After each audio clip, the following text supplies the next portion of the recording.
భాన్వి అసలు అమ్మ వసంత పంచమి అంటే ఏంటి? సరస్వతి ఎలా పుట్టింది? అని అడిగింది. అప్పుడు అమ్మ ఇలా చెప్పింది. బ్రహ్మదేవుడు ఈ ప్రపంచాన్ని సృష్టించిన కొత్తలో అంతా నిశ్శబ్దంగా ఉండేది. జీవులు ఉన్నారు కానీ వాటికి మాటలు లేవు. ప్రాణం ఉంది కానీ చైతన్యం లేదు.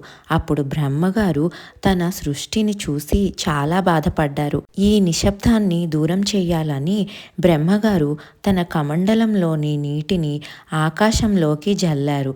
ఆ నీటి బిందువుల నుండి ఒక అద్భుతమైన శక్తి ఉద్భవించింది.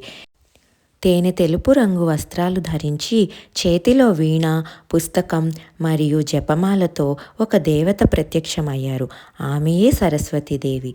బ్రహ్మగారి కోరిక మేరకు ఆమె తన వీణను పలికించగానే ఈ లోకంలో మొదటి శబ్దం పుట్టింది. పక్షులు కిలకిలా రావం చేశాయి. గాళ్ళు గుసగుసలాడాయి. మనుషులకి మాట వచ్చింది. అంతవరకు ఉన్న మౌనం పోయి లోకం చైతన్యంతో నిండిపోయింది. అందుకే ఆమెను వాగ్దేవి అని కూడా అంటారు. మన మాటల్లో, మనిషి జ్ఞానంలో, మనం నేర్చుకునే ప్రతి కళలో ఆ తల్లి శక్తి ఉంటుంది.